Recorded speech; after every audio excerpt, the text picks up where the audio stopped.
Hello, everyone, and welcome to another episode of the Richard Lewis Show. As promised, we're going to get back on that content grind so we can hit our deliverables for our awesome sponsor, Rivalry.gg. If you go to the link rivalry.gg/RLS, you will qualify for up to $350 of VIP bonuses. It's a betting platform that does it right. It's ethical, responsible, and it's esports centric, so please go over there and support them. And as you will see, it's not the usual type of Richard Lewis show where I just bemoan the state of American politics. Now we're going to bemoan the state of esports, I imagine. My guest today is a Counter-Strike commentator who you may know, Cory Megaman Gilbert. Was last seen out, I think it was at ESCA, is that correct? Last event that I did was Philadelphia a couple months back. Yep. Yeah, there you go. Somebody who is kind of out there, has been considered to be a controversial figure, although I don't think that takes much these days to qualify for that. And one of the things that I wanted to do over the course of the interview was kind of, turn over those stones, talk to you about some stuff, because I know what it's like to be perceived not in a not potentially great light by the community. So I guess the first question has to be, do you feel the community perceives you that way, or are you starting to feel some community love? It's a mixed bag, I guess, would be the best way to describe it. It's a little of both. I think that the most vocal people are the majority that don't particularly care for me. But there are, a fair amount of people that go to bat for the people that they appreciate in the scene and things like that. So there's some loyal followers out there, of course, but obviously the loudest, most vocal part of the community seems to not particularly care for me. Yeah, I think you can never really judge it as a percentage. People will go to the ends of the fucking earth and waste their time if they dislike you. I mean, they are willing. They're so pathological in their dislike that they're willing to waste swathes of their time just to try and get under your skin and irritate you. For example, obviously I just did a Dota event, this weekend, and and all the threads that were made about the event, even like the schedule threads, like really benign things. There was one user in there, and if you just look at his account history, all he ever posts is Richard Lewis choke loader, or some variation of that joke thereof. I can't even. It's obviously not his main account. I can't imagine. You log out of one account on Reddit. You have to sit and watch all of these threads spring up just so you can get in there and make this like really tired joke about a factually inaccurate occurrence, just so you hope I see it and then get upset about it. You know what I mean? I think hate is like when you get to that level, like it's quite frightening, kind of like how disconnected from reality you have to be to do that. Yeah, there's I distinctly remember one guy, and it'll probably when this gets posted or whatever, it'll probably come up again, where it's like any Reddit thread that's ever been posted in the past maybe 2 or 3 years that has anything to do with me, there's always a comment on there by one Reddit user that just says Cory was a dick to me in a pug. Oh, that's all it is. Yeah, that's the only comment. But that's all you realistically need to do to sort of gain someone's like permanent ire these days. Like it's almost as if when you achieve a certain level of status or notoriety, or you get employed to do a certain thing in the community or whatever, you cease to be human. And if anyone catches you on an off day, like who has played Counter-Strike and never raged? Like straight up, like I would love to meet them. Me too. I don't think the fucking Dalai Lama would qualify, right? And obviously that one individual caught you on that one bad day. Or, and fuck it, let's not pretend it was just one bad day. I'm sure anyone who's played Counter-Strike for a prolonged period of time has had multiple bad days. Yeah. But they write you off permanently for that. While I'm sure in their minds, they wouldn't want to be permanently judged on, their worst moment for the rest of their life by whoever it was they encountered. They would openly admit that if you were to do that to them, it would be unfair. Yeah. And I mean, let's not,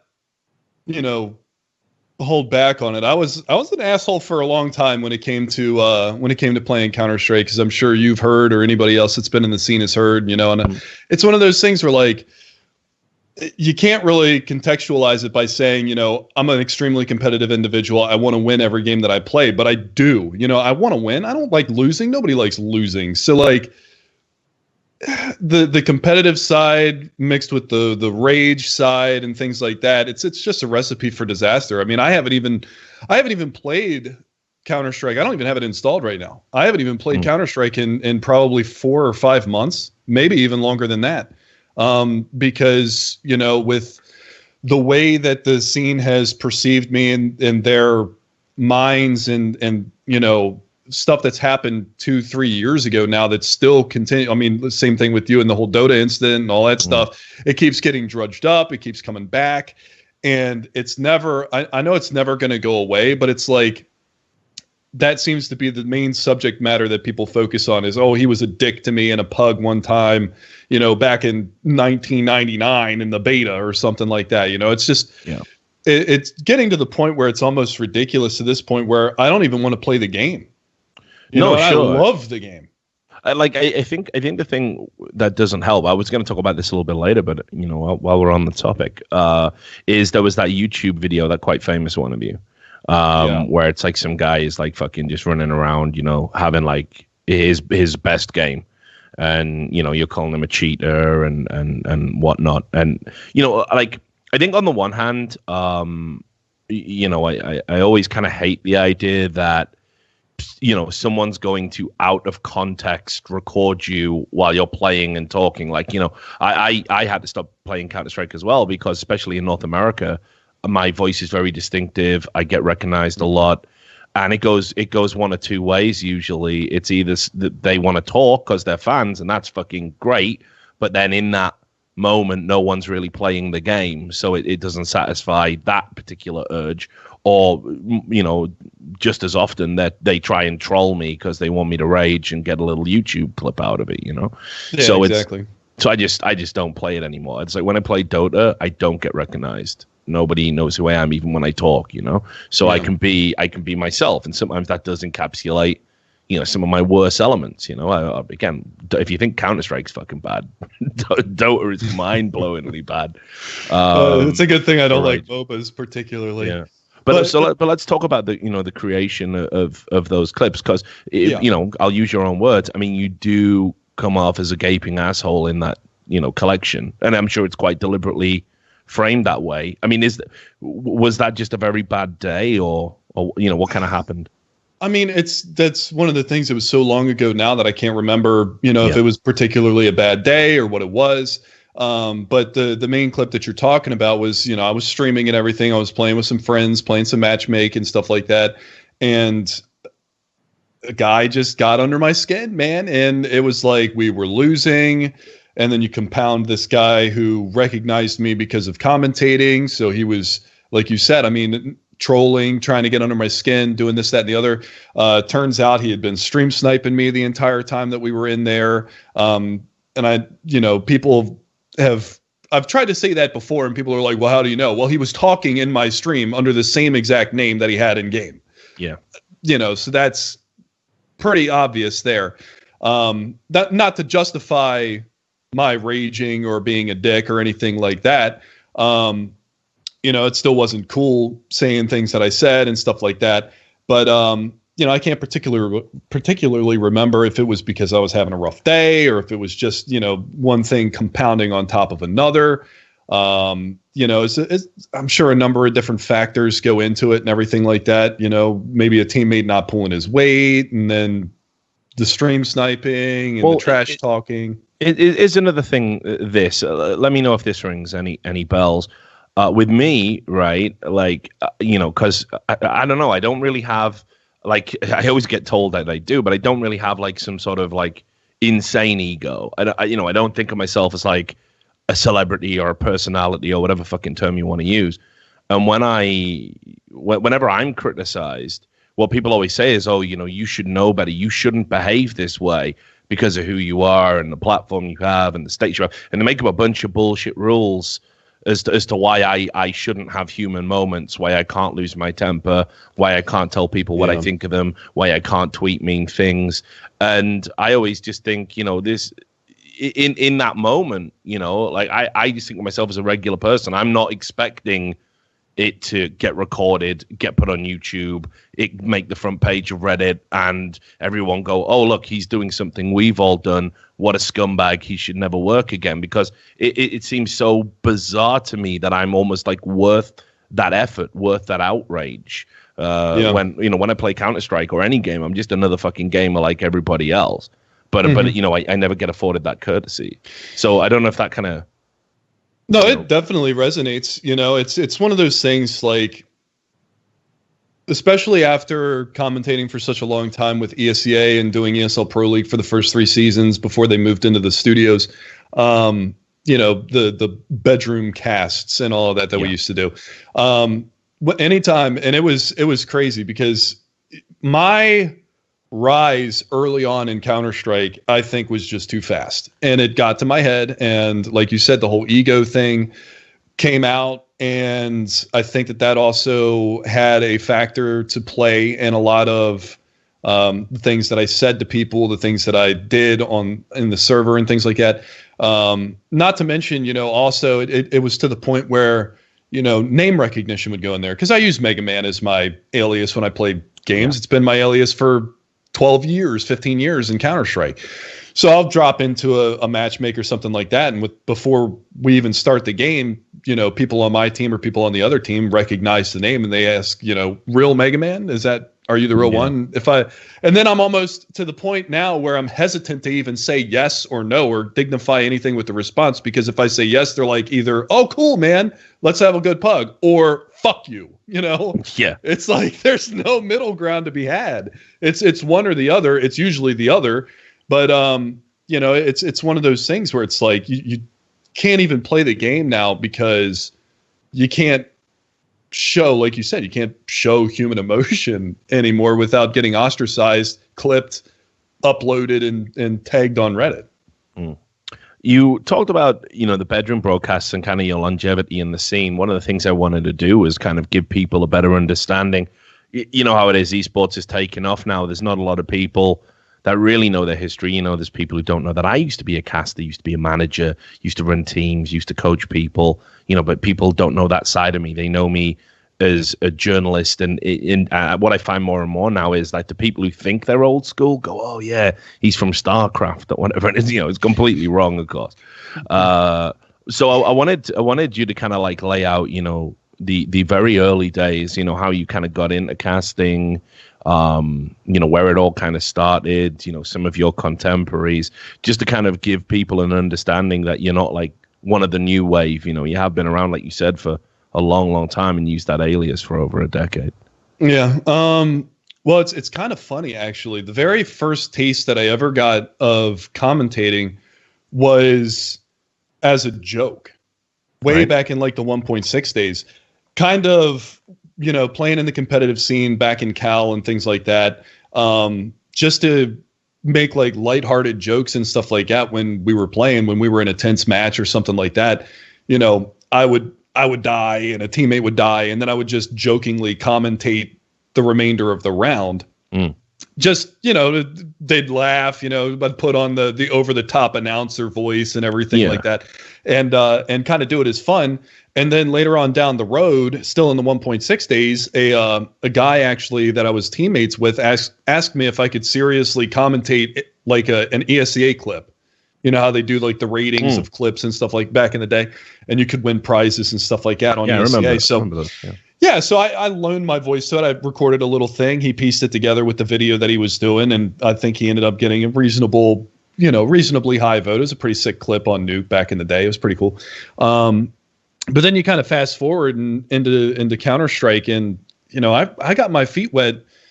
The first thing that I really did was Fragadelphia, the very first Fragadelphia. And this, I mean, you think I think the last one that we did was Fragadelphia 12, maybe 13. So they've been running for quite some time now.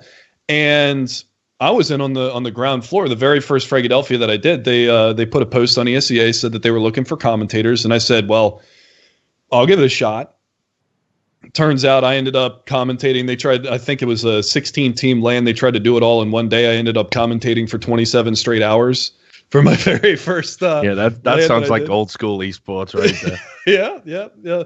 So, but as soon as I started doing it, man, I just fell in love with doing it. And it's one of those things now, like juggling a full-time job. I just moved in with my girlfriend. She's got a 5-year-old, juggling family and a job, and all these people saying like, oh, well, if he wants to continue in the scene, he should just, do it in his free time and all that stuff. Well, I'm 33 now. Free time isn't something that's a luxury so much anymore as it used to be. Yeah. Well, so, I mean, this is the other thing, like you're doing all this, work, and you've been there for a while, so long, and it's something you obviously enjoy doing. And there was a period where, you could make time for it. And I remember you, like I say, as an ESEA mainstay, that's the period of time I always kind of like think was like when you were at your, absolute best. And it was always weird to me that you didn't like transition into, because like there's people who come up and they I think about like Scrawny, for example. I brought him up a few times. I think he thinks I don't like him, but he went from doing the exact same thing you did on, with a Reddit post where he was just jokingly commentating around, and then he did another clip, and then he did another clip, and now he's obviously working, premier events, right? Yeah. And it just feels kind of weird that there wasn't that transition for you, because I think everybody would admit, like, you got a great voice, great look, with a beard. The name's good. Glad you didn't stick with that Riftcast thing. God, that was a fucking mistake, wasn't it? Yeah, 100%. Jesus Christ.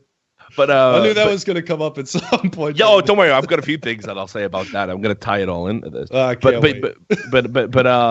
you know what I mean? Like, you should have. I just feel like you should have been doing fucking dream hacks, and like you should have been right up there. And it applies to a few people. You think about like Vince is another example. Of a really good, really talented commentator that, for whatever reason, never really got the respect he deserved. A lot of people think he's like some new school guy. He's fucking not. I remember him like when I was like writing about fucking Call of Duty 4. Yeah. I was going to say he's been around for quite a while. And personally, in my opinion, I think he's one of the best commentators that the scene has. And I mean, you said it yourself. It's like he either he doesn't get the opportunity, or the opportunities that he gets because he's put out the videos about health issues and things like that the travel is just too much and he can't participate in the event, which sucks. And I was, face it being what they are and everything like that.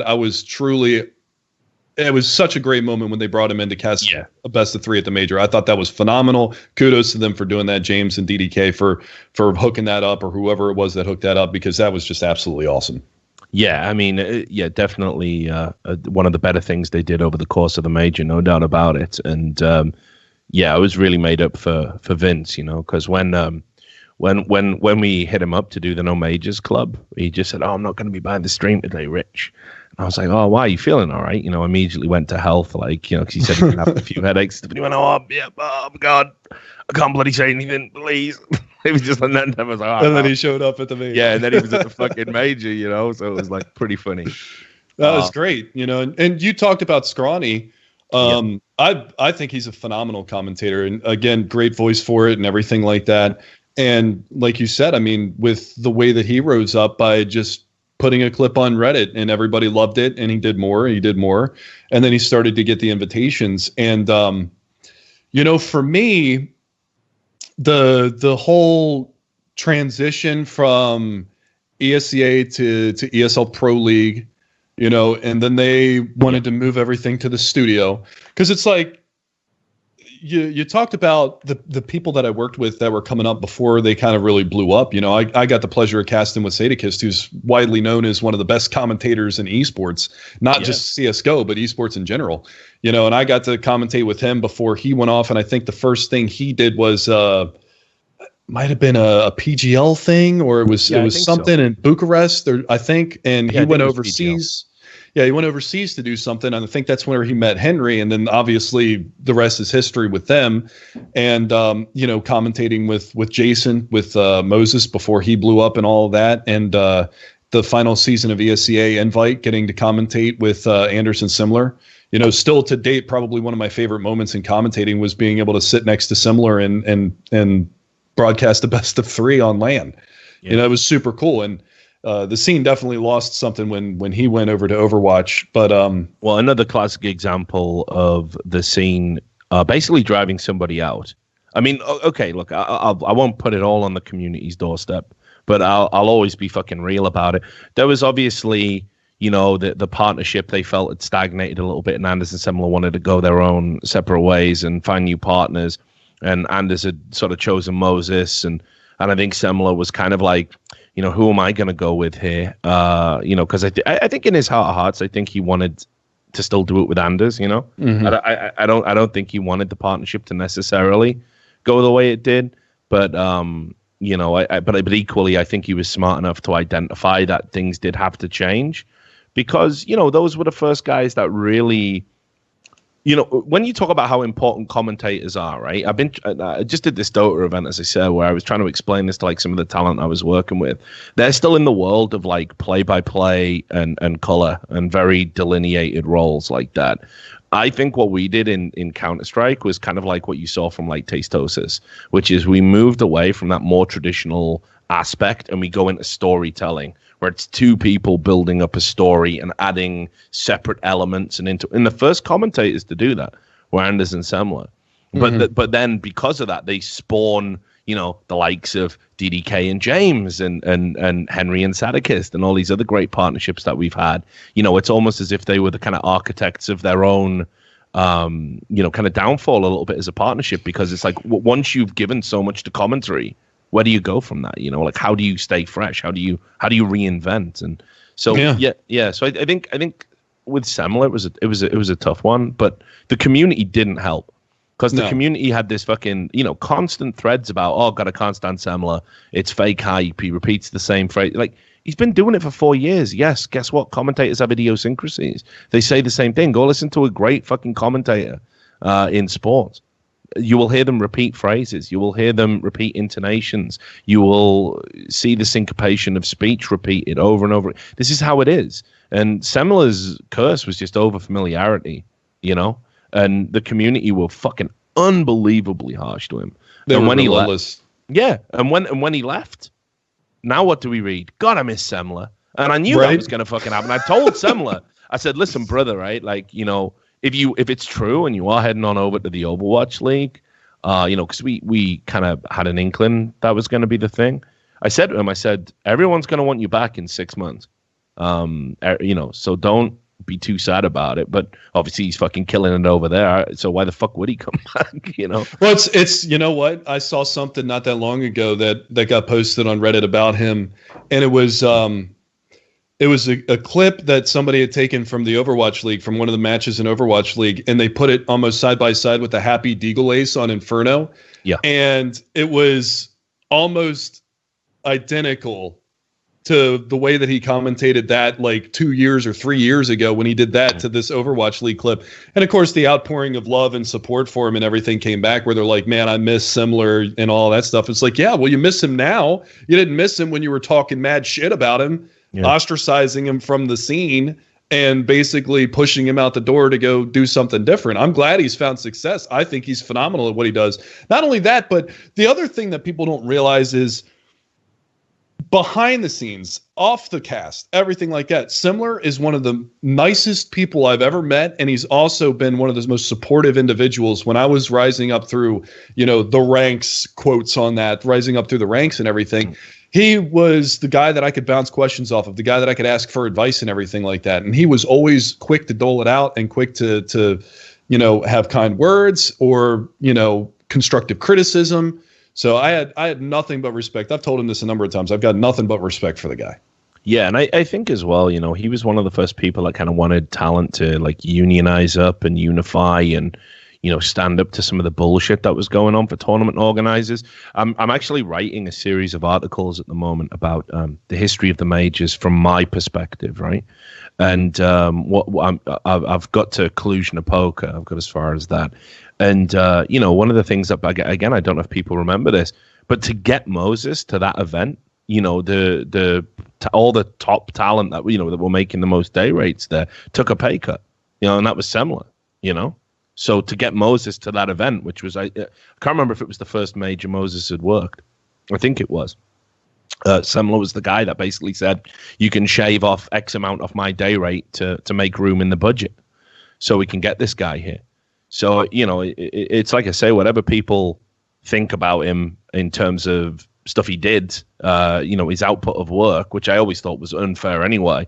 He was also a very big part in terms of like helping launch talent and giving people a platform and, kind of encouraging us to be a bit more businesslike in how we handled ourselves. Yeah, the whole Room on Fire thing,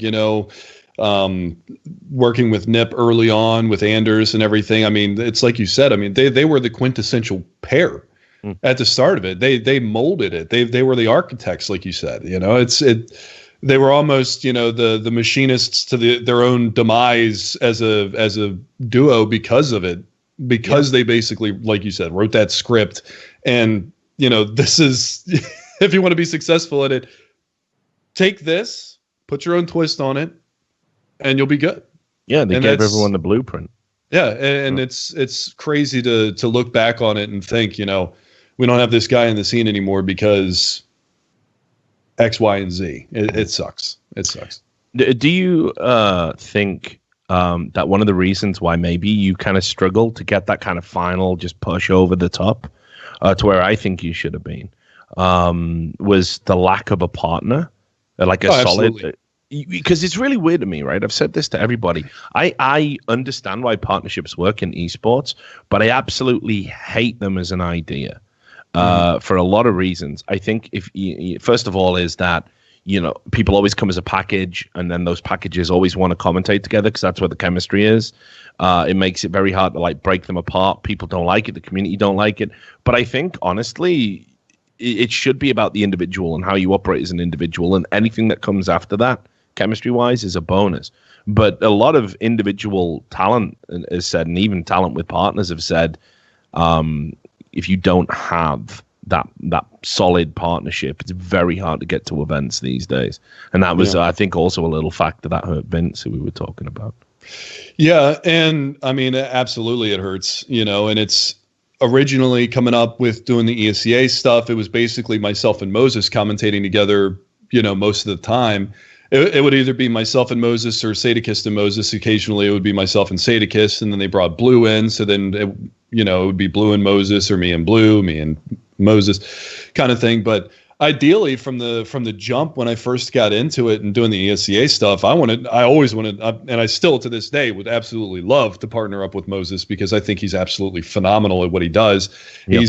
He's the one that kind of bridged the gap between a color and a play-by-play, where he can really do both. He can analyze, he can be a host. He's a jack of all trades. I think he's phenomenal at what he does. But ideally, from the get-go, he was the guy that I always envisioned being my partner down the road. But then obviously, things happened. He started doing the TriCasts with Anders and Similar, and that was a huge success.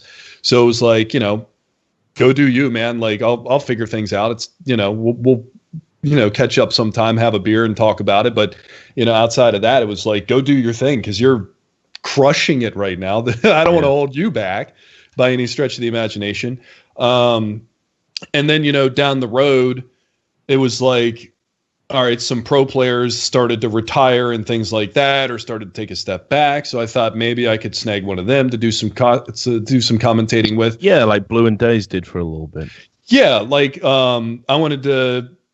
I reached out a couple of times, but the schedules didn't permit it, to try and get nothing on there, which would have been fun because both of our last names are Gilbert. So,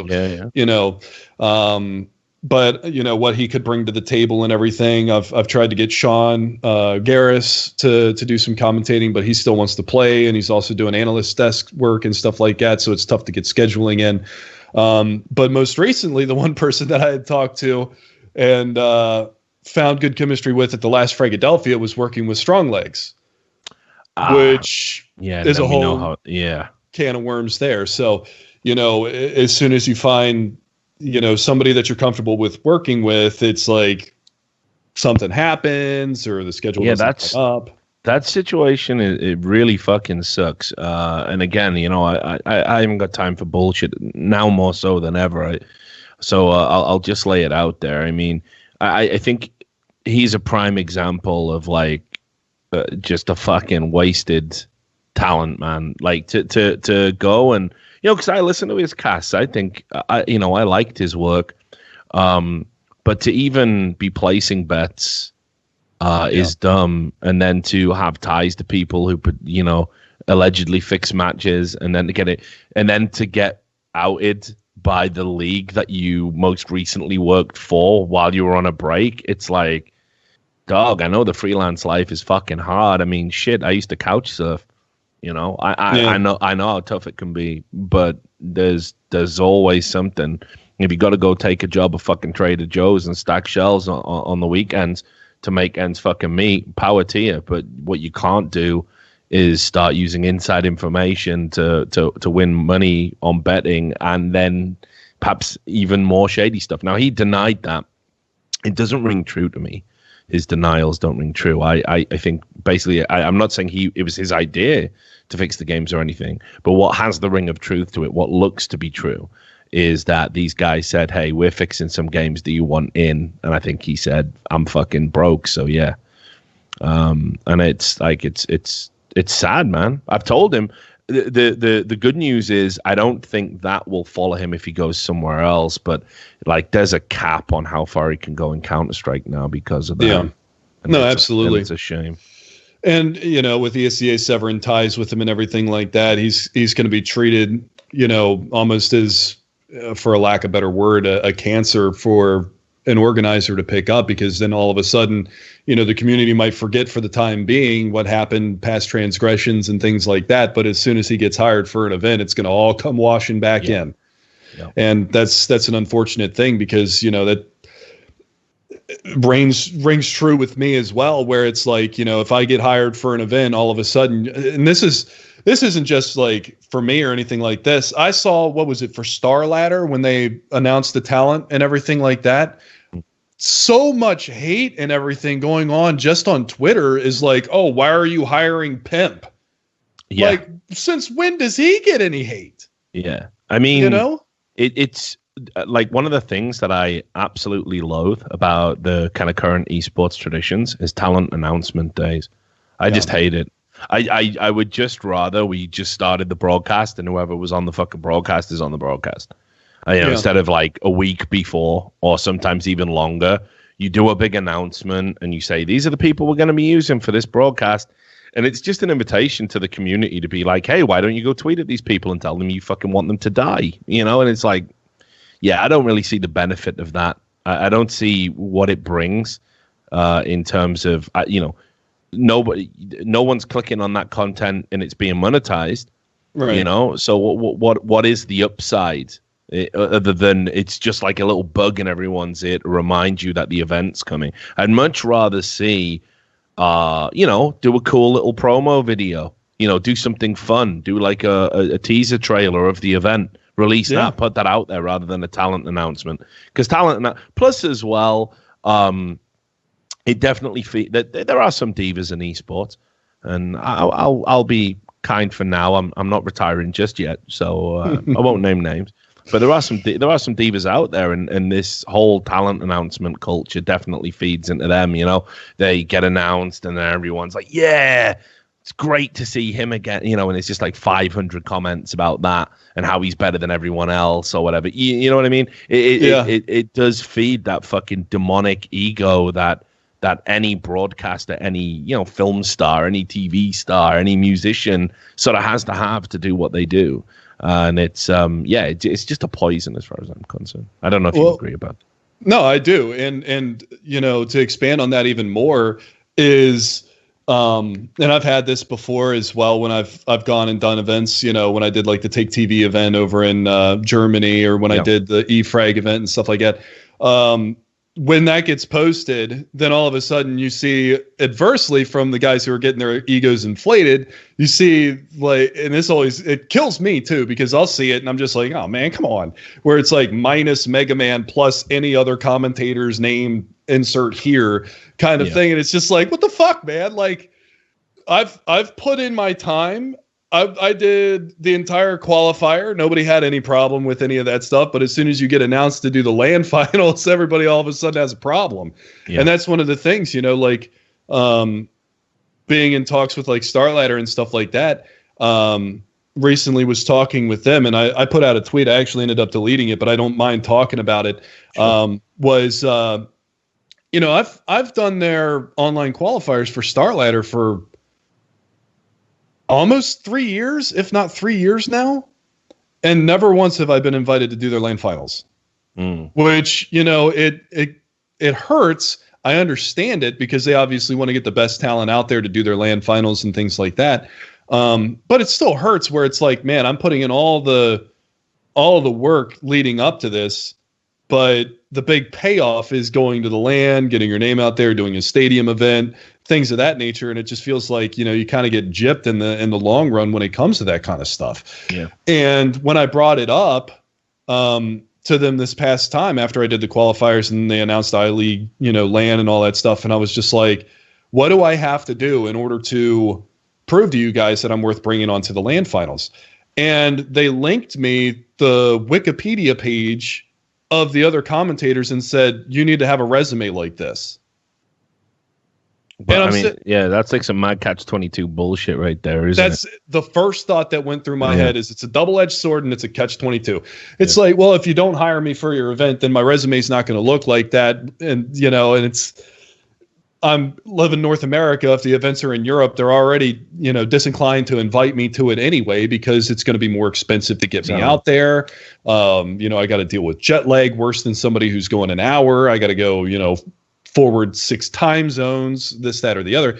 I get it, but it's still like to link that and say that is your, catalyst for invitation to it. And then I look at my page and it's fucking bone ass dry because I haven't done events for, and I'm just like, well, what the fuck am I supposed to do?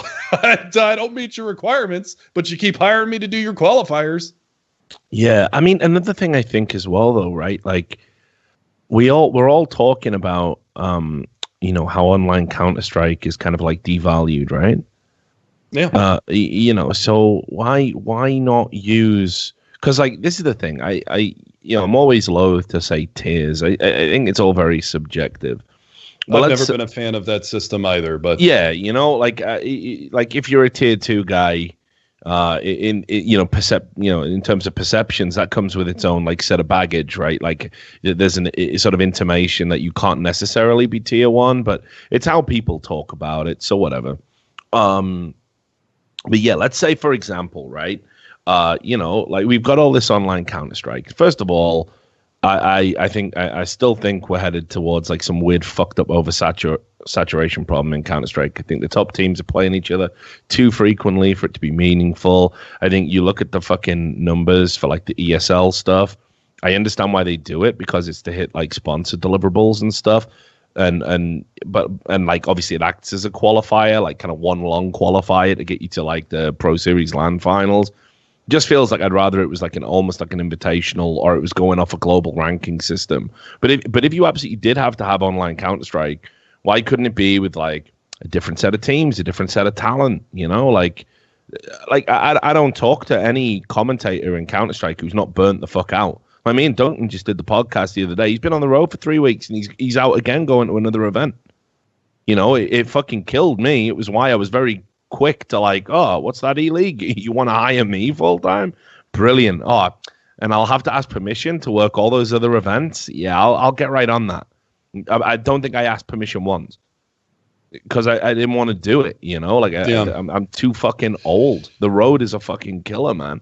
And it's why aren't we using the other talent we have available for the online Counter-Strike instead of using the tier 1 talent for it when I'm sure if they were fucking being honest about it, they probably like to duck out on the fucking online games as well. Absolutely. I mean, especially when their credibility and everything gets them hired for events more than their, current, I don't want to say work ethic because obviously they put the time in and everything like that, but they don't have to grind anymore. They've put in the time, yeah. And that's the thing is like, you've got these up and coming commentators like, the new duo with Launders and Scrawny. Obviously they want to get their hands in everything that they can possibly get into to make sure that they can get a foothold in the environment. And it's extremely difficult. That's the most discouraging thing, I think, right now for anybody who wants to get into commentating, is that it's so difficult to get a footing right now, because it's like you've got your 3 power combos that are out there. You've got, as they call themselves, the B stream team, which is like Hugo, Just Harry. I guess they'll have Scrawny and Launders probably doing that.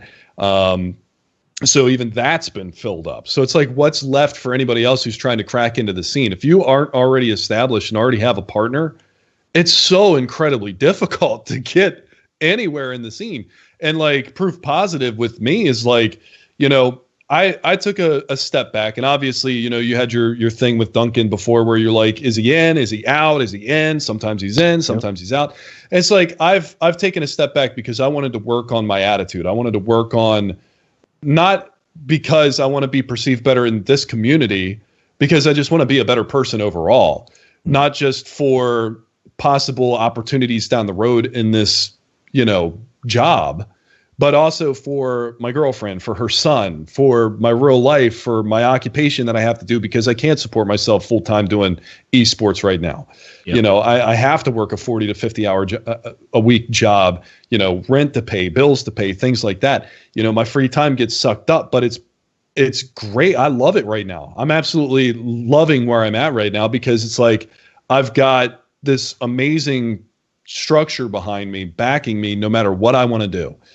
And it feels amazing. And I know that was only made possible because of the changes that I've made in my attitude over the past 2 years. Well, that's a good way to kind of follow on to the thing that we were talking about, because we brought it up. I think we even discussed it over Twitter. There was this ongoing thing where there was like some jokes made, and there was a perception that you were kind of getting passed over and actually being deliberately not hired. So, I mean, first of all, there was obviously the famous Duncan tweet, which was obviously just a joke, where it was like, he was making fun of the community or somebody else, or I don't even know if it was you who put it out there initially, but somebody was kind of saying like, oh, we keep Mega Man out, so he was like, look, we're having our annual meeting to discuss, It was because of a tweet that I had put out, because I'd gotten an email and was actually in the process of getting my plane tickets sorted out for an event that I was going to, right. And then received another message from them saying that I was no longer part of the talent team because somebody didn't want to work with me at the event. Now, they didn't name names, and I didn't name the tournament organizer because I still want to be, I don't want to be professional slam about my it. foot in the door. Yeah. But I put that tweet out and it blew up. Obviously, it got like 1,000 likes or some shit like that on Twitter. My little Twitter community of 11,000, 1,000 likes is a big deal. But then obviously Duncan being Duncan ran with it. And put that picture out, which I took it as a joke. I didn't take it seriously or anything like that, because I'm like, I know that obviously didn't transpire, but the community thought that, potentially it could have, which is just another, whatever the fuck you want to call that. But so that kind of spawned that whole Reddit thread, which I mean was, now obviously I go on Reddit. Obviously, if I see something with my name on it, I'm going to click it. I'm going to read through the comments. But holy fuck, did that depress the shit out of me? Oh, sure, I believe it. So this is what I did kind of off the back of that, because obviously, I've been in a position where at E-League, one of the things that we did always talk about was kind of, interpersonal relationships, because you want a good green room, right? Mm-hmm. And also have chemistry on the broadcast. Like for example, it's almost a blessing in a way that Mo kind of fucked up with the whole CSGO Diamonds thing, because he was doing a killer job on the broadcast, and all the execs loved him and loved what he brought to the show. Oh, he's got personality for days. There's no denying that. It made me look like a fucking genius, because I was like, so basically what had happened was, there was a delay in getting Duncan out there due to some paperwork or whatever. And we needed somebody, and there was some other names that kind of passed across the table that I put out there. I think Launders being one of them. And basically they were like, you know, we need somebody that's going to occupy that like big Duncan personality role. And I was like, well, listen, this is the guy, like straight up, like Mo is the guy. And then I think they went away and they looked at some clips of his stream and they were like, this ain't it, Chief. And I'm like, you know, it fucking is. Trust me. Like I've known this guy since like 2006. This guy will kill it on live TV. And that was my first kind of like big dick. I said, it's got to be him. And they brought him in, and Mo did a great job. But then the next problem was everybody wanted to keep Mo. All the crew loved him. He was loads of fun backstage. Even like the makeup artists fucking loved him, you know. And Duncan was coming, and Duncan and Mo had gone at it on Twitter, you know, because Duncan had pointed out like, you know, what he did was like massively unethical around the CS:GO Diamonds thing, and it made him look a real piece of shit. So I was like, how the fuck are we going to reconcile this? You know what I mean? And they already didn't get on. Like Mo had fucking said, oh, you know, he's a fucking loner at events and he doesn't dare talk to people, which is absolute bullshit, of course. And I don't even think Mo and Duncan have even crossed paths at events, you know? So I was like, I'm pretty sure I can smooth this out. I know both guys pretty well. And then obviously the CS:GO Diamonds thing came with the attention of the executives. And because we all had a fucking morality clause on the show anyway, I know I did. I couldn't like be associated with gambling, you know, firearms, tobacco, all of that nonsense. So in the end, we didn't have to worry about them, you know, both being on the show, because it could have been fucking disastrous. But it could have also been brilliant. Yeah, it could have been incredible. You occupy that fucking madness, don't you? That kind of mad zone. But that's a fine line to walk. so you know, I definitely understand. You know why like that's that kind of perception about, you know, you wanting to keep it professional and wanting to you know, kind of, you know, not throw them under the bus. But equally, I will say this: like it's good to know who the issue is with, because then you can go and squash that beef. Or maybe you go, oh yeah, well, there is no fixing that, you know, and right. I'm just gonna have to factor it in as I go through my esports career. I'm sure there's people out there that would flat out refuse to work with me and would never admit it to my face, you know. But I would always like to know about it. Like if a tournament organizer came to me and said, hey Richard, we were going to use you as a host, but this person says they don't want to be at the show, and we're going to go with them. You know, I'd just be like, okay, that's fine. You know, it's not even a big deal to me. I wouldn't even consider that a drama or a betrayal. You know, if they felt that strongly about it, then let the person that has the most pull kind of win, I guess. You know, and one thing that I do want to say here, I don't mean to cut you off or anything. No, you know, I'm talking too much anyway. Sorry, buddy. Yeah, the community, as soon as Duncan made that tweet and everything like that, everybody assumed that it was Sadakist. Yeah. That was the issue. I will flat out go on record and say absolutely not. I wasn't given a name, but Sadakist wasn't working at the event where this transpired. So it absolutely couldn't have been Matt. And, you know, obviously him and I have had our disagreements over the years and everything like that. That's bound to happen. I think him and I actually have pretty similar personalities, which is probably why we butt heads a little bit. Sure. You know, boisterous, outgoing, shit like that. But it wasn't Matt. It had nothing to do with Matt. And for anybody who still wants to think that it was Sadakist that's like trying to sabotage my career in the space, the only person who's ever done anything to sabotage my career in this space has been myself. So please, by all means, stop running his name through the mud when it comes to anything like that, because it absolutely wasn't him.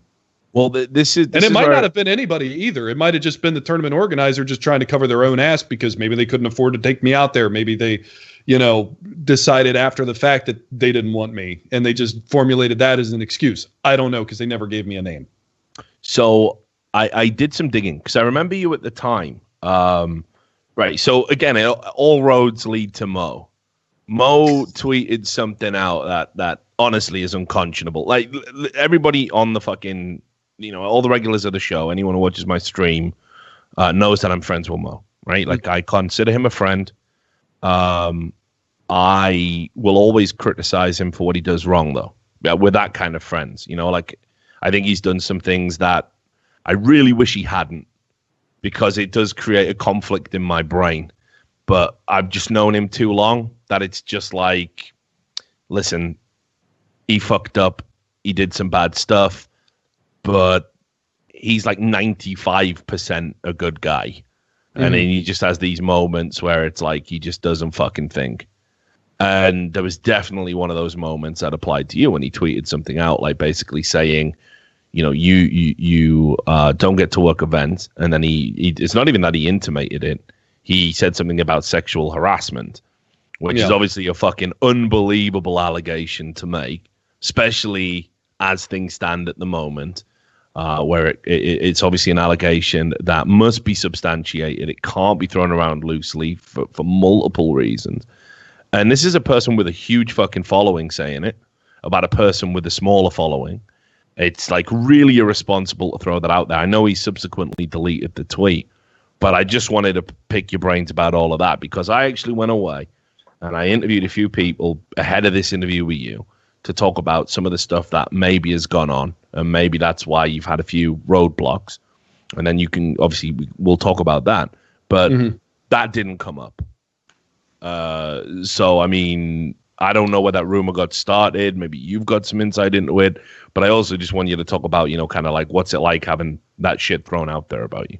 Well, it sucks, you know, because it goes from being a tweet to being a Reddit thread to being a deleted tweet to being an archived, screenshotted post, you know, and it absolutely sucks. But to the other side, too, is like a lot of people, whenever the whole subject of me not getting hired for events and stuff like that comes up and seeing people say things like, oh, he knows why he's not getting hired. He just hasn't said anything about it.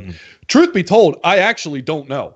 I've reached out to a number of individuals, especially anyone who I've had a rocky past with, to say, you know, hey, if I've ever done anything or said anything to offend you or, you know, discredit myself or make you not want to work with me, you know, I apologize. I don't want to have any bad blood. I don't want to burn any bridges. I'm trying to mend fences here, you know, and out of all the people that I've reached out to in the scene to find out more information, especially after that came out when Mo tweeted that, and I was going, well, what the fuck is this?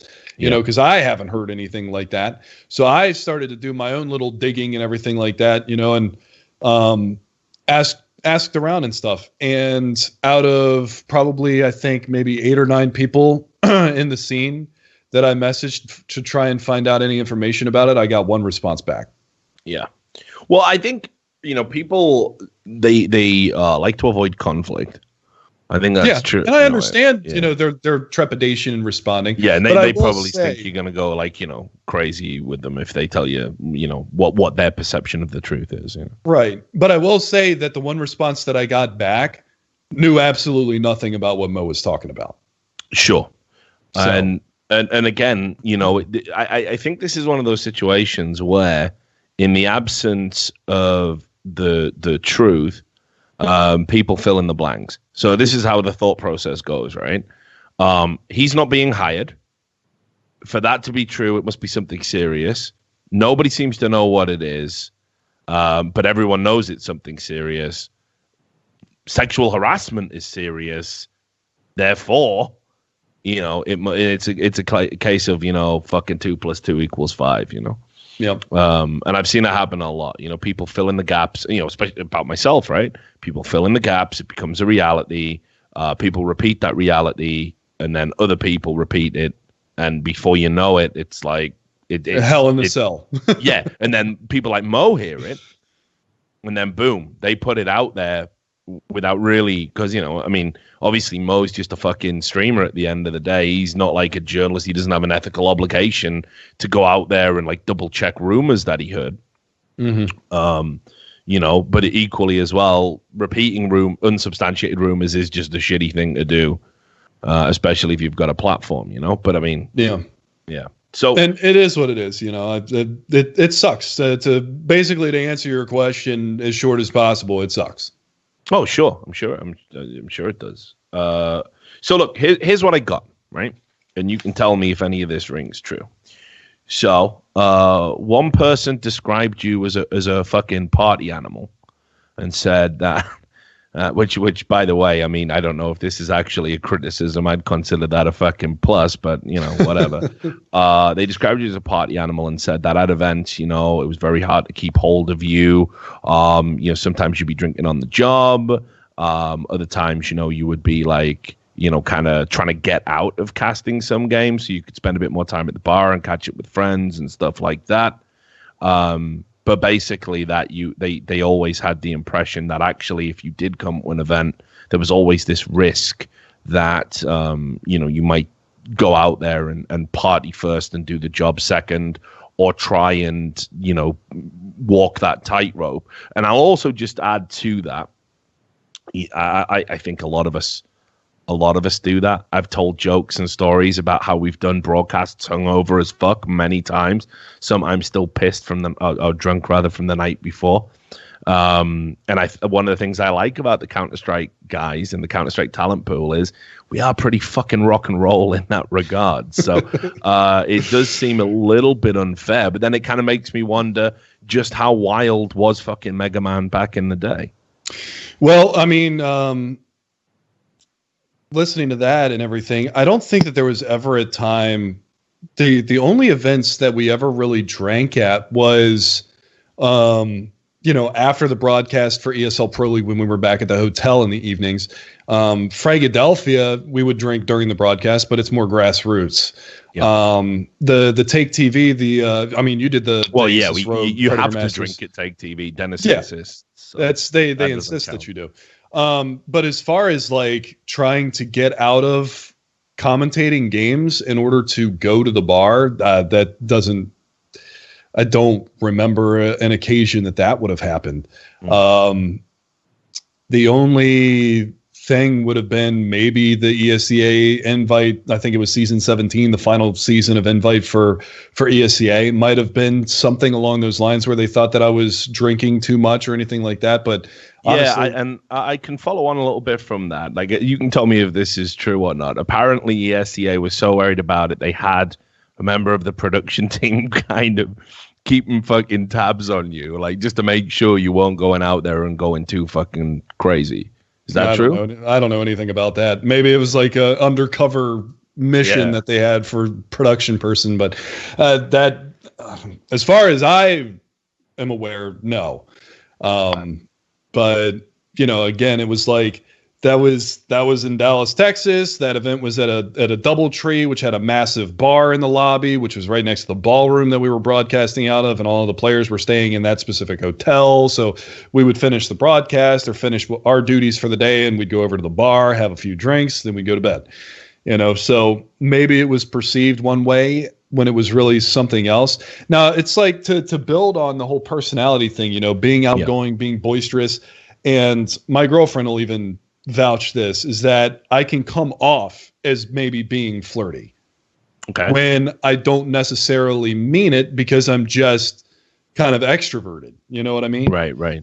To where so like just to, you know, anybody in general, or like people working the event or whatever. Yeah, it's nothing to do with like you being a dude or a chick. It's just I'm a friendly guy. You know, I'll talk to anybody. And I tell her I'm a social butterfly. I can go out to a bar by myself and make 10 new friends by the end of the night. You know, that's just my personality. So I can understand if that gets perceived in an over the top kind of way, or as maybe too aggressive, or maybe flirty to you know, maybe that's where the whole sexual harassment thing came from, is, you know, maybe I was talking to somebody and the subject matter that was at hand got a little escalated or something, where, you know, we were talking about boyfriends or something, or girlfriends or something like that. And, you know, maybe that's where that spawned from. That's really the only thing I can think of. Would you say the term, you know, party animal is fair? You know, I mean, party animal to me means, because I've definitely gone through phases of life where I fit that description. There was definitely a period where I was working in esports where, you know, I'd be fucked up most nights. I mean, you know, that's what I consider a party animal. You know, somebody who literally, it's like, you're like Slurms McKenzie from fucking Futurama. You're just always fucking out there, you know, fucking red reference. eyes, absolutely dead inside, but like the party's got to fucking go on, you know, because that's what people associate with you for, you know. As far as being a party animal, I can say with 100% confidence that I've never actually been drunk at any event that I've ever been to. So, you know, back then, I mean, we're talking 3-4 years ago. You know, sure. I was 29 years old, 28, 29 years old. For me, going out and having 3 beers nowadays means a blistering hangover for the next month. You know, it's to the point now where I'm getting older and the whole drinking thing. I don't really even drink anymore. I have 1 beer and I want to take a nap. Yeah. Like that's where I'm at now. Now, 4 years ago, maybe I would have a few more beers when I was out, but it was never to the point where I would get sloppy. Or at least never to the point where I thought I was sloppy. Maybe somebody, because of a mixture of my personality and they also see me drinking, think that those two things are tying into each other and potentially, you know, oh, he's being loud and ridiculous. He must be wasted. That actually, and funnily enough, to quote Duncan on that one, funnily enough, I can actually draw a parallel to that because I actually used to work as a waiter and a bartender for a wing joint over here. And I was permanently cut off by our manager from being eligible to drink in the establishment as long as I worked there after having 2 beers. Nice. I see. So it's kind of like either, and I don't believe this, you would either have to have a very kind of like low threshold towards alcohol or you'd have to be a pussy. You'd have to be an absolute 1 beer, you know, it would be ridiculous. Or more likely, you have a pretty big personality, and then when it's augmented slightly by alcohol, you know, people get the wrong idea. They think, oh, well, he must be drunk to have this bigger personality, right? Right. And, you know, there's multiple factors that go on top of that, too. It's like when I'm hanging out with my friends, I get loud.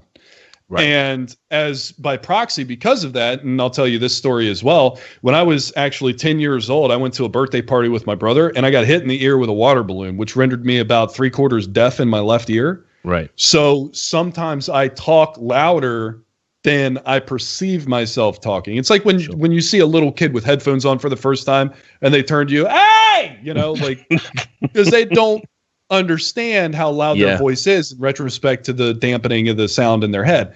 That's, you know, one thing that I'll say is like, I can get a little bit rambunctious, obviously, but I can get loud because sometimes I don't understand how loud I'm talking. It's something I've struggled with ever since then, because I've got scar tissue that built up. I've ruptured my eardrum and I've got scar tissue on my eardrum. Right. So the other thing, there was certainly some, right. So obviously, you know, ESEA went through a bunch of changes in terms of management and stuff, like when it got kind of folded into the MTG project. So one of the sources I reached out to over there was able to say that there were a few people who were like kind of aghast at you being rude and using unsavory language and that kind of thing in the ESEA pugging system, because they kind of felt that, I mean, and again, you wouldn't be the first person to do it, and there's also been like admins who, like, you know, would just kick everybody and shit, like, you know what I mean, like they've had this like checkered history with it, but they kind of felt that, you know, oh, if that's going to come up like every time you have them on a broadcast, it's like it's a poor advertisement for our product. So that was another thing that was out there. Yeah, and I mean, there's no denial from me, obviously, with the whole getting heated when I play and things like that. You know, things come out of your mouth that you don't necessarily mean. And, you know, it actually was to a point where ESEA would actually tell me not to pug, or at least if I'm going to pug, not to stream, because they didn't want a misrepresentation of what they were about or what their product, what they wanted their product to be, to be misrepresented by me and using vulgar language, the whole thing with the raging in videos. I'm sure if you watch that video, I'm sure there's parts in there that are not exactly savory, to say the least. Yeah. Well, so does that kind of like give you any, you know, kind of fresh perspective? I mean, does any of that like surprise you? because you know me, I'm a thorough guy. Like I go out there, I do a lot of digging, and I wanted, you know, when we sat down to talk, for it to be like this kind of, you know, if I can help you kind of make sense of it. This is, you know, what I was able to find, and basically it's the stuff that, you know, the ESEA relationship was kind of soured a little bit by people complaining about how you behaved when you used their service. There was obviously this idea that you were a fucking wild man of Counter-Strike, and then, you know, as you said, sometimes, you know, unsavory language, getting back to people, but I mean, I couldn't find anything that like lined up with what Mo said, or you know what I mean? So I don't know if this kind of helps or if it actually isn't what you were looking for. No, I mean, it absolutely helps. And, you know, that's one of the things. As far as the party animal thing, I think I've kind of given my 2 cents on that, where sure. I don't necessarily see it, but somebody from a third party perspective may. But as far as like the whole unsavory language and things like that, that's where taking the step back and working on my attitude and working on my perception and working on the way that I approach things, the way that I talk about things and stuff like that. That's where that's really helped me over the past 2 years is, you know, I see myself as being very, very different from how I was when I first came onto the scene. And there's no faster way to realize that you fucked up than just getting your legs taken out completely from underneath of you. And that's sort of what happened as far as my commentating career is gone, you know, where I did, I think, the first 6 Philadelphia lands, but then because of something that I said we were sponsored with when, CSGO Lounge was still around. They had a sponsored match on there, but we were commentating, I think it was like Swag's Pug with AZK and those guys came to Philadelphia, and we were, I think it was Torqued that was playing. Yeah. I think they were playing under that. And we were watching them, and we had, you know, pretty good viewership for a grassroots LAN. We had like 3,000 or 5,000 people that were watching at the time. Mm-hmm. But because there was a match on CSGO Lounge, we had to switch in the middle of the match. I think actually Sir Scoots tweeted something out about it at the time, where, you know, we had to switch to this other match. We ended up losing almost half of our viewership because we switched to a match. People were pissed off about it and they left. And I made comments while we were on the broadcast about how stupid it was that we were changing from this high octane match of, you know, I Power Band guys getting an opportunity to come and show their stuff on LAN again. And then we switched to, you know, Joe's Money Crew versus Snail Trail. You know, who the fuck are they? So I voiced my grievance with it during the broadcast. Well, I wasn't invited to come back to the next Philadelphia. When I sat down and talked to Sasquatch, who organizes everything, that was the subject matter that came up. I apologized for it, and I got to do this last Philadelphia. Yeah, you know? and like, listen, you know, I've known Sasquatch a long time. He's a good fucking guy. Like, I was happy he was okay with the whole Madden thing that happened, that tragedy that was down there. He was there. I know. It was really fucked up. I talked to him. You know, I've known him since he was a fucking player, if you can believe that. And I totally didn't know he was, you know, that hands on with running events. And yeah, he told me he was down in Jacksonville, literally at the event where the shooting took place.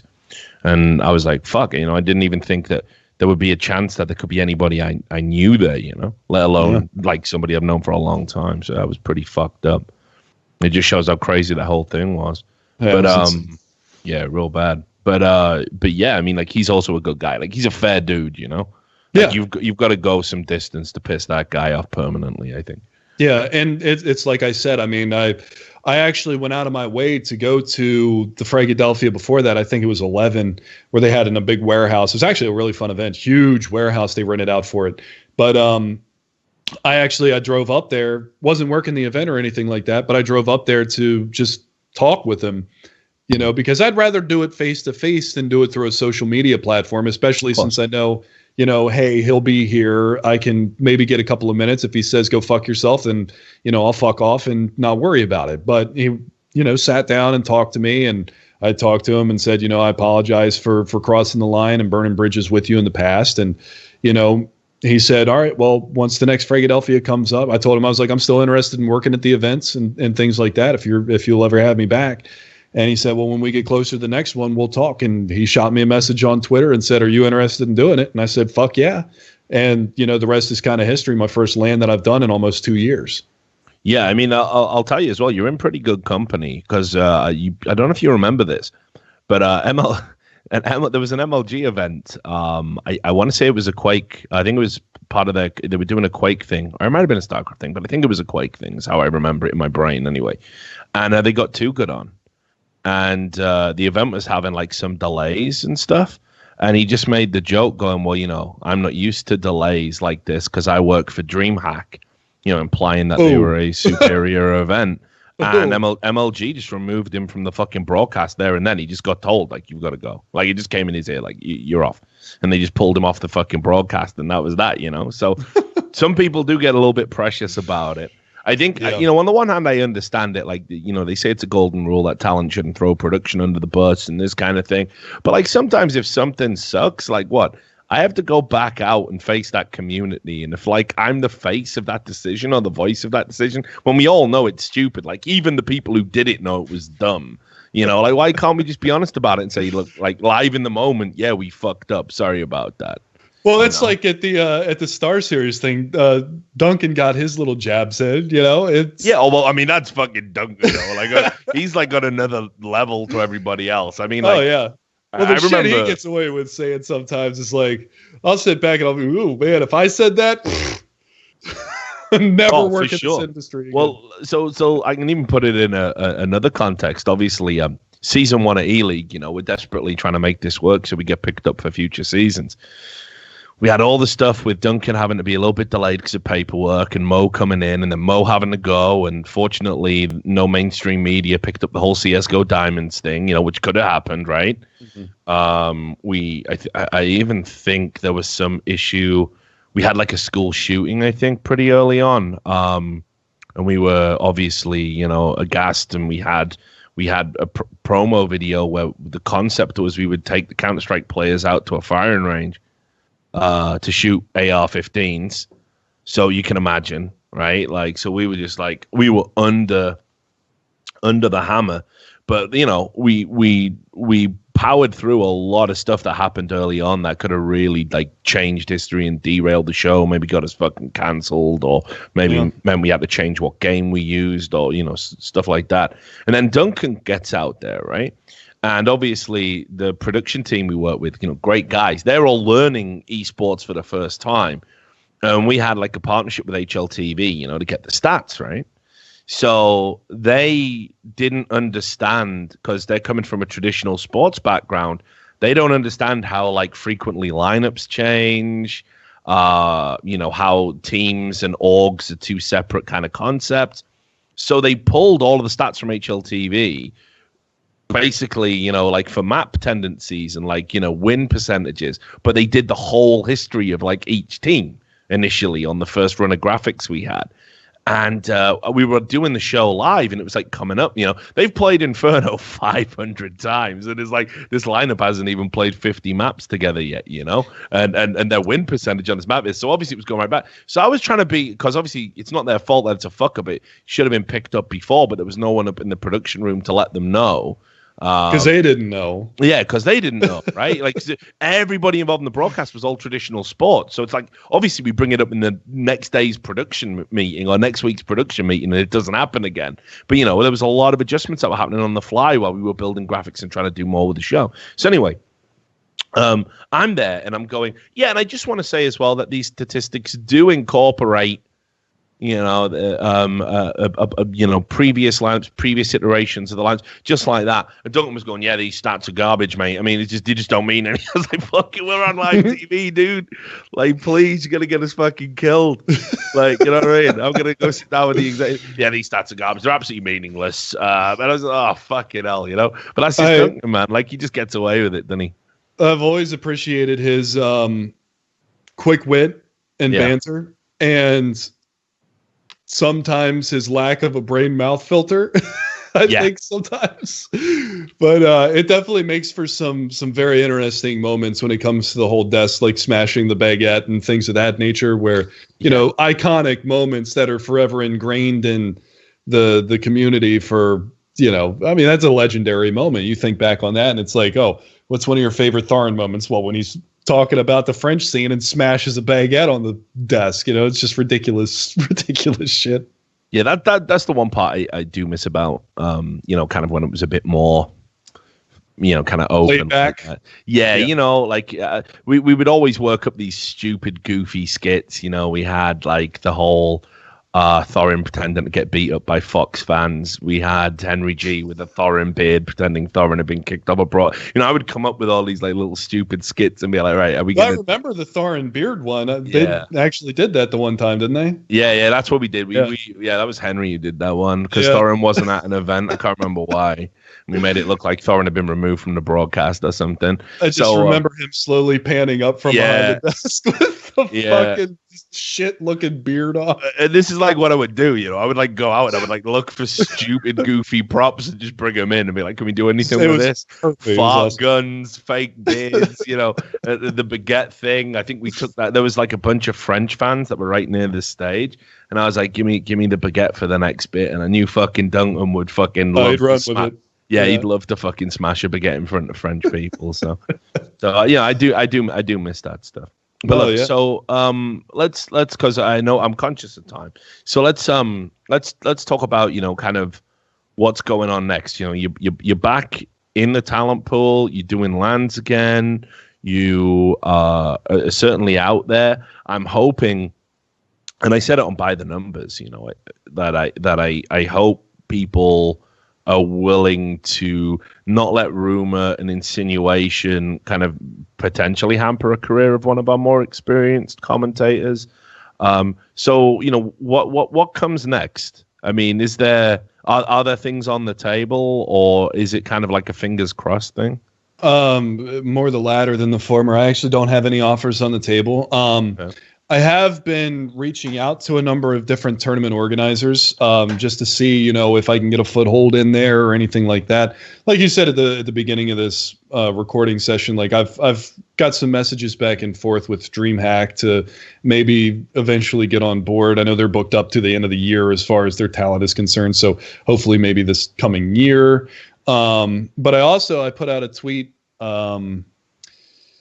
probably a week or week and a half ago, just pertaining to everything going on and, where I stand right now. And the main thing is, it's just like, I'm to the point now. I said, I'm 33. I live with my girlfriend, her 5-year-old son. I've got a full-time job that I've got to take care of, bills that I've got to take care of. I can't continue to hold on with my fingers crossed that something's going to change. So I'm all for continuing to work CSGO events. And if I get hired to do qualifiers, weekend work or anything like that, more than on board to do stuff for tournament organizers as far as laying the groundwork to set up for a phenomenal LAN event for them. But as far as I stand right now, it's just the clock is ticking, and as much as I would absolutely love to be full-time in the space, having the whole family thing now and knowing how stressful the travel and everything can be, it's just extremely difficult to expect or hope to get full-time into the scene where I could potentially be spending a month or 2 months on the road away from the family and everything like that. So I've kind of resigned myself to, if events in North America or the occasional European event want to have me out to do something, I'm absolutely on board with doing that. But for the time being, what I'm looking at potentially getting into is actually changing to a different genre and different title and starting to work in the Call of Duty scene, possibly. Oh, what, doing the blackout stuff? I've been more interested in doing just the regular Black Ops 4, the competitive scene. Right. Not necessarily like COD World League, because I know that that's really kind of the quintessential Call of Duty, platform for all of the players, all of the big names and everything like that. But I wanted to start to at least try and get into it. And a couple of my friends that I've made over the years, especially, talking about like fantasy, G2 Fantasy is like a variety streamer for them, but he knows a lot of people in the scene. A friend of mine that I met, is that fantasy with the PH? Yeah. Yeah. He's old school. Yeah, I know that. Yep. I've been watching some of the clips of him playing COD as well, dude. Guy's a monster. Yeah, but beast. I was recently in the Netherlands and I did a blitz, what was called the Blitzkrieg Major for Battalion 1944, which is like a throwback and homage to like the older school Call of Duty games. So I was over there doing that, and hearing feedback from the tournament organizers, as well as they had devs there. Bramerton, the guy who's kind of the head developer for the game, he was there, and hearing nothing but positive feedback from those guys, and also having them say, we'll get your back on this. Like, I'll reach out to, tournament organizers and see, what maybe influence I have to potentially get you jobs and doing that stuff. So it's actually been pretty good. I've got a number of individuals that are big in the Call of Duty commentating scene, like Revan and a couple of other guys, Pac-Man, who did the E-League thing recently. Yeah. So some of those guys that I'm starting to, follow them, they followed me back, start to open a dialogue with them and see, where the waves may take me. But it's like I said, I mean, being 33 and the time kind of ticking on the whole thing, I'm not exactly holding out hope that anything's really going to change. I'd like it to. I would absolutely like it to. My girlfriend always talks about how she'd love to go to Europe and potentially move to Europe. So, maybe sometime down the line, if things change, we'll figure that out as it comes. But for now, I'm not really holding my breath, but it'd be nice to get, a few jobs here and there at least. And you're not feeling the whole battle royale craze? I got pretty heavy into Fortnite, to be honest with you, and I reached out a couple of times. Yeah, I did. You must be like the oldest player, I think. Thanks. Yeah, I appreciate that. I personally thought that personality-wise, I would have been phenomenal at doing Fortnite commentating. Yeah. I thought that I would be really, really good for doing that. I reached out to Keemstar because I know that he was doing the Friday night Fortnite and stuff like that. Never heard anything back. Obviously, he's a big fish, and I'm just a little guppy. But never really expected to hear anything back. But doing stuff like that for Fortnite would have been really, really fun. I think I could have made that pretty entertaining. But as far as like doing the battle royales, I mean, I'm on board. I'll do anything. We didn't really talk about it, but I put that tweet out that said, I will work your event for you for free if you get me there. I did see that. And I know we talked about that on By the Numbers, actually. I don't think I saw you guys talk about that. I'll have to go and look that one up again. Yeah. Well, but just to give you the cliff notes, all we said was basically that sometimes you got to be careful with the whole doing it for free thing, because it's nothing will put talent's noses out of joint more than that, because there's no counter offer to free. You see, if you say I'll do it cheap, then now you've said, well, yeah, maybe we'll be willing to lower our rate. You know what I mean? You get into a negotiation. This was something that happened out in Korea for the StarCraft guys. There were people out there who very famously were like, listen, we'll do events for free.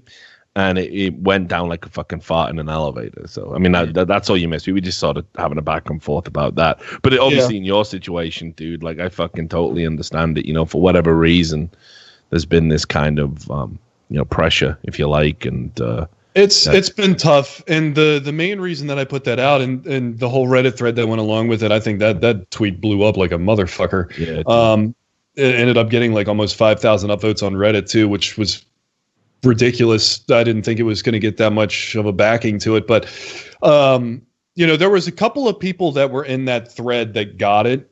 Most of the people were like, oh, the smell of desperation and everything like that. It's like, fuck yeah, I'm desperate. Like, I'm fucking floundering here. Like, I'm drowning. Like, and I didn't necessarily do it as a sign of desperation. I did it as almost like an internship would work.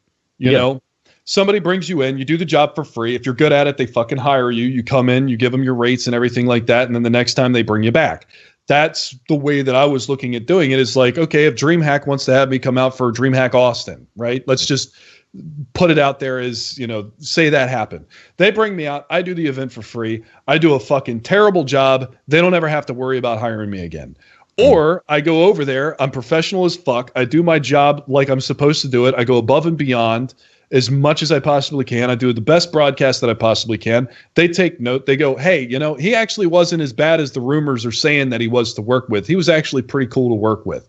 Then they hire me to come back, and then we can negotiate a fee for it at that point. That was the main thing that I was thinking during that, is like, I don't want to come out and say, oh yeah, for a 4-day event, I want, $6,000 or something like that. Because I don't even know what the going rate is for a fucking commentator right now.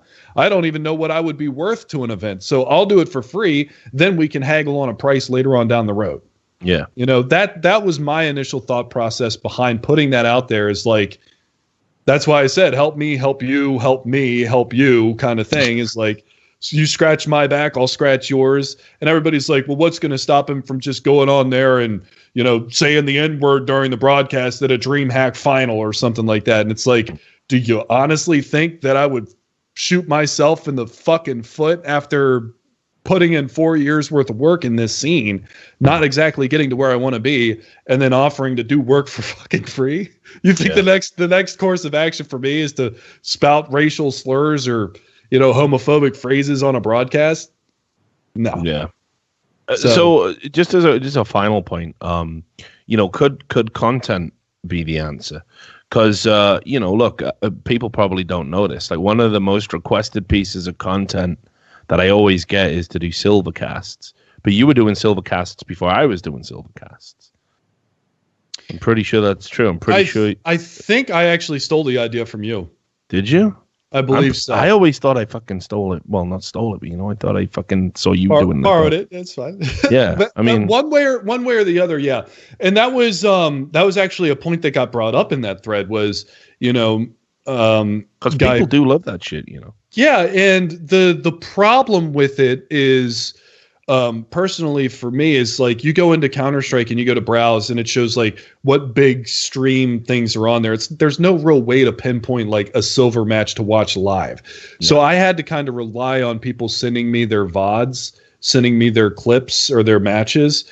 And then it usually just ends up being somebody who's a smurf. I had to sift through like 60 things just to get 4 a night for a week. Yeah, there were definitely some challenges to doing it. I mean, we were doing it live, but there was definitely some fucking heavy smurfing going on. But I didn't give a fuck, because I just tunnel in on the other 9 players that weren't fucking smurfing, and it was just as funny, Yeah, and I mean, we had a great time with it, and it's funny because the people that submitted clips to me or submitted their demos to me, they came into the channel hoping that I would do there. So there was obviously an incentive for the people who sent the clips in to watch, because they don't know whether or not I'm going to show their clip or anything. I've thought about getting back into that, but the problem, again, it comes back to the whole family thing. I have a 5-year-old in the house. It's very difficult to get quiet for, a 3-hour period. When you've got a 5-year-old running amok in the house. But, it's something that I'm considering potentially bringing back as well, just to do is, a fun kind of thing. Because I got reasonable viewership. I think I had like 150 viewers for it. So it wasn't, terrible. Yeah, it was always the most watched shit that we did whenever we streamed live, up until this like No Majors Club we did, which fucking took off. But yeah, whenever we were like doing a Silvercasts thing, people went fucking crazy for it, dude. Yeah, they love that kind of content. Yeah. So it might be something to look into. I mean, I think I even uploaded a couple of the VODs on Silvercasting YouTube, but I'm no graphics wizard, so my thumbnails were never clickbaity enough. Yeah, I'm hiring guys for that now. I need red arrows and cleavage and all that kind of shit to get the kids to click on them. But between me and Sam, we've not got the gift, so I'm bringing in some external help for that. Well, look, I know it's getting close to time. So I'll just sort of wrap it up on this. So I understand, obviously, kind of time is a factor in terms of whether or not you're gonna kind of retire or look to get in other games or just see what happens.